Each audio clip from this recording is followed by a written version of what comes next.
He mocked her like she was powerless, but the truth was, she owned the entire restaurant he thought he controlled. A warm Friday night in a buzzing downtown district. The restaurant gleamed with polished wood, chandeliers dripping golden light, and the steady rhythm of conversation and clinking glasses. To the guests, it was simply an elegant dining spot. To the staff, it was another night of relentless service. But behind the quiet elegance of one black waitress carrying a tray of water glasses lay a secret that no one, especially not her white manager, could have imagined. She moved gracefully, her uniform crisp, her smile gentle, her every step carrying a quiet dignity. To the casual observer, she blended into the background like any other server.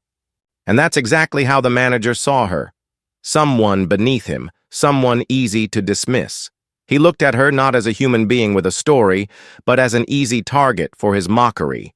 It began with small jabs. When she carefully set plates before guests, he exaggerated her movements, pretending to wobble as if she might spill.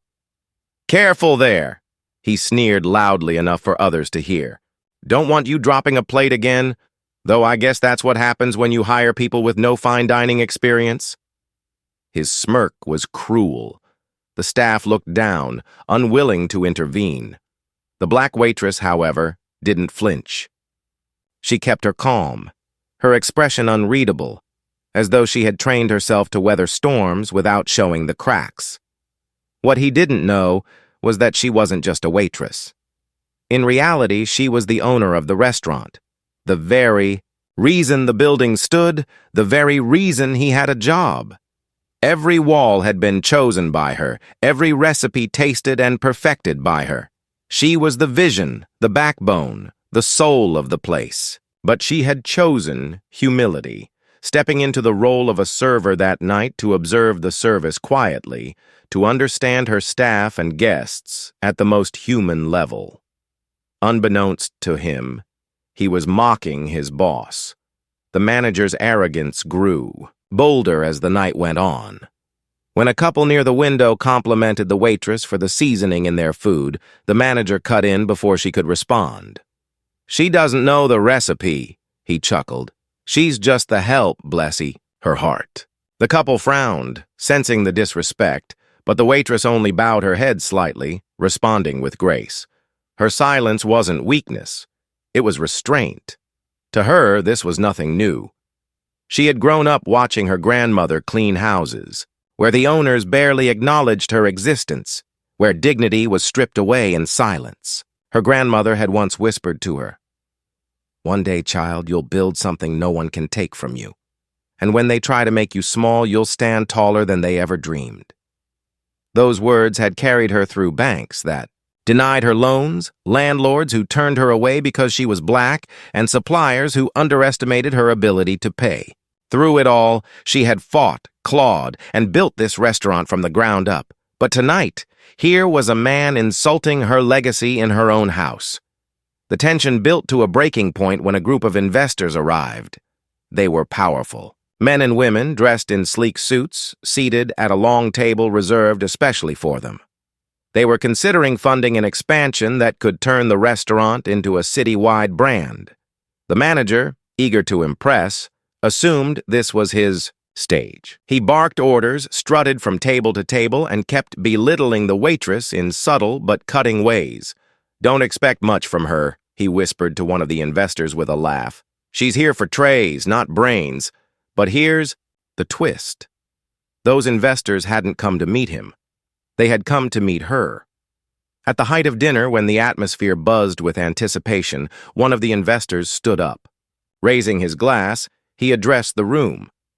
"We'd like to meet the visionary behind this extraordinary restaurant, the one whose vision and passion are in every detail we've experienced tonight." The manager's chest swelled. He smoothed, his tie preparing to bask in the recognition.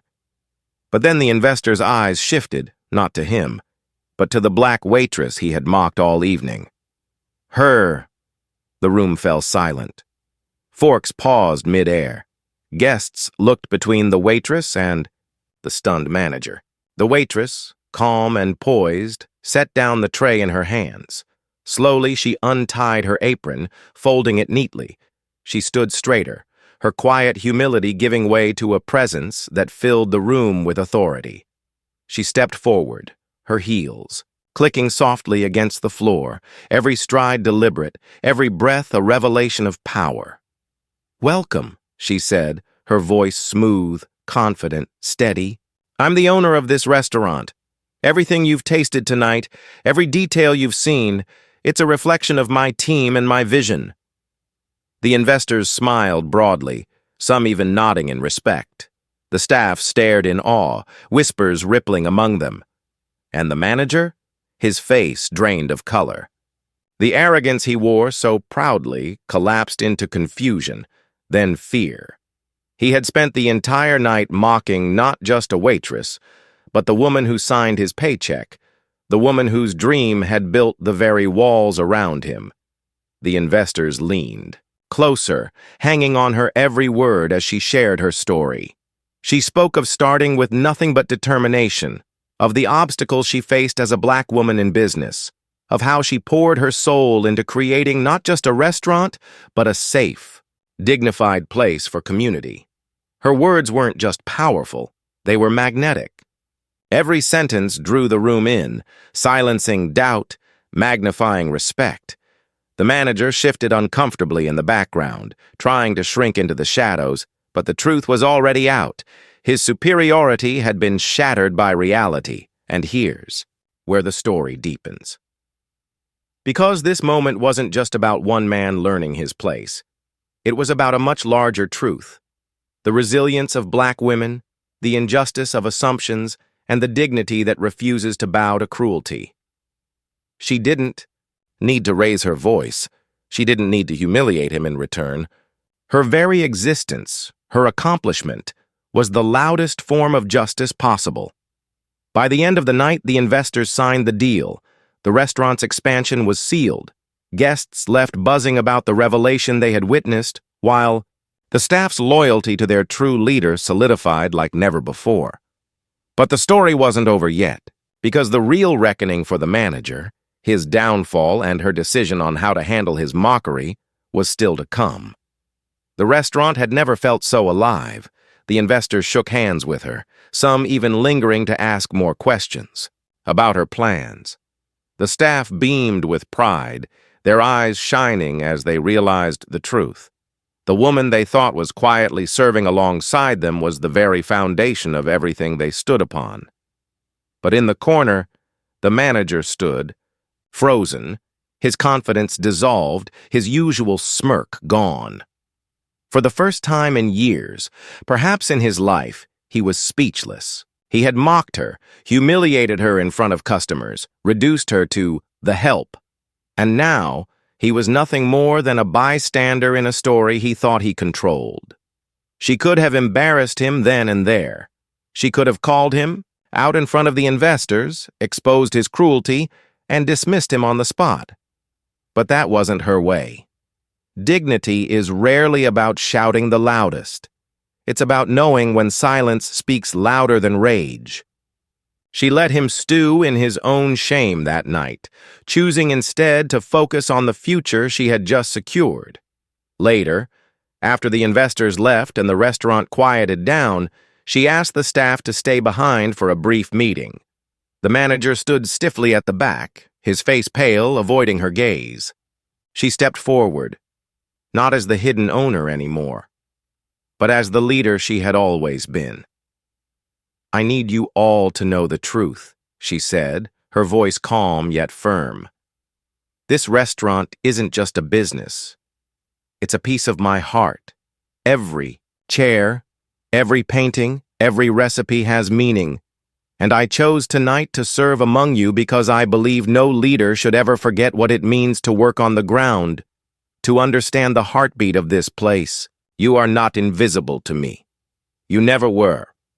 A murmur spread among the staff, some nodding, some smiling with tears in their eyes. They had worked long hours under a man who treated them as tools, but now they saw clearly who their true leader was. Then, She turned to the manager. For the first time, her eyes locked directly onto his. The room grew quiet. He shifted uncomfortably, his voice cracking as he stammered, I didn't know." "No," she replied evenly. "You didn't. Care to know?" Her words cut deeper than any public humiliation could. He lowered his head.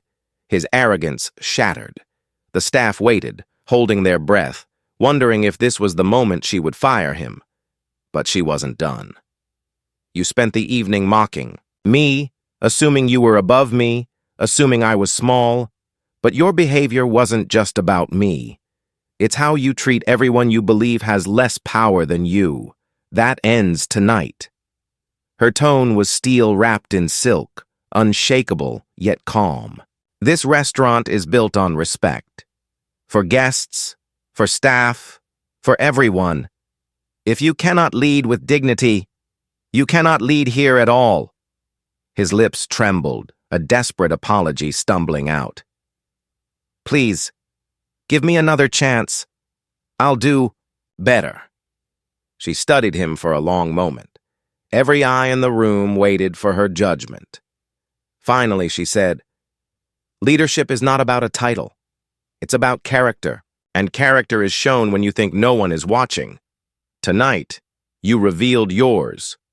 With that, she dismissed him, not with anger, but with finality. Security escorted him out, his footsteps echoing with defeat. For the first time, the staff felt the weight lift from the restaurant as though a storm had passed. The next day, word spread quickly through the community. People whispered about the black woman who had been mocked in her own restaurant, only to reveal her power with quiet dignity. Some were outraged at the manager's behavior. Others felt inspired, proud that she had stood her ground without lowering herself to cruelty. Within weeks, the restaurant saw even more guests pouring in, not just for the food, but for the story, her story. The investors followed through on their promise, funding expansions into 2 new locations. At each opening, she made sure her grandmother's words were etched on the walls. "Never let anyone make you feel small. Build something so strong they have no choice but to see you." Those words became the restaurant's creed, a living reminder of resilience, dignity, and pride. As for the staff, they flourished under her leadership. She implemented programs to support their growth, scholarships for their education, flexible schedules for single parents, and staff meetings where every voice was heard. She built not just a restaurant, but a family rooted in respect. The waitress uniforms that once symbolized invisibility now symbolized honor, because they knew their leader had walked in those same shoes by choice. And the manager? He became a cautionary tale. In the hospitality industry, word spreads fast. His arrogance cost him opportunities, his name now tied to a story of prejudice and failure. He faded into obscurity, while the woman he had mocked only rose higher. But the story wasn't just about revenge. It was about something much deeper. It was about the everyday indignities black women endure, the assumptions placed on them, and the way society often underestimates their power. And it was about how dignity, restraint, and vision can dismantle prejudice more powerfully than anger ever could. Because in the end, this wasn't just a restaurant. It was a symbol of what happens when resilience meets opportunity, when a woman refuses to bow to the weight of history, when silence is not submission, but strategy. Her story spread far beyond the walls of her city. Online articles were written about her, praising her leadership. Community leaders invited her to speak about her journey, inspiring young entrepreneurs who had been told no too many times. She stood before them and said, "They will assume you are small.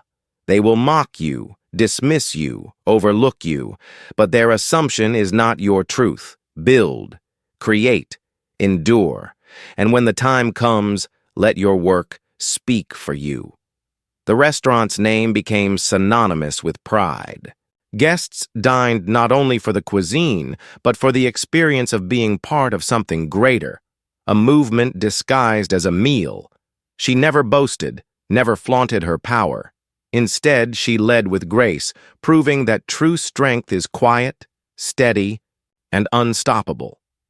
And though the memory of that night, the night the manager mocked her, remained, it no longer carried pain. It carried triumph, because what he intended as humiliation became the stage for her revelation. What he thought would make her small only proved how large she truly was. In the end, the lesson was clear. Never assume you know someone's worth based on the role they play in a moment. That waitress might be the owner. That employee might be the visionary.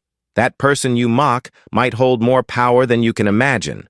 And for the black woman who turned mockery into victory, the night wasn't just about proving herself. She had already known her worth. The night was about showing the world what dignity, resilience, and truth look like when they walk into the light.